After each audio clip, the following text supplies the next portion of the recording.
Byť umelcom na svetovej úrovni to nie je len žiara reflektorov a vypredané predstavenia. Vyžaduje to tvrdú drinu a to často už od veľmi mladého veku. Profesionálni cirkusanti navyše trávia veľkú časť života na cestách. Prichádzajú z veľkej diaľky a cestujú celé týždne. Štandard pre cirkusové rodiny, ktoré svoje deti takto vychovávajú už po generácie. Po roku pricestovali opäť na Slovensko. Pozývame vlastne umelcov, ktorí sú z oveľa väčšej diaľky ako obvykle.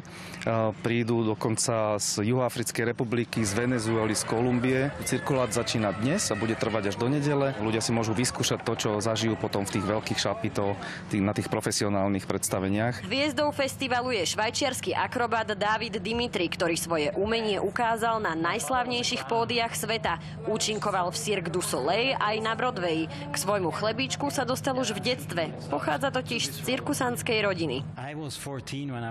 Mal som 14, keď som odišiel do cirkusovej školy, ale začal som oveľa skôr. S otcom som ako malý robieval klauna. Živím sa tým už 50 rokov. Tento rok oslávim 60-ku a to bol vždy môj sen, dokázať tak dlho pracovať.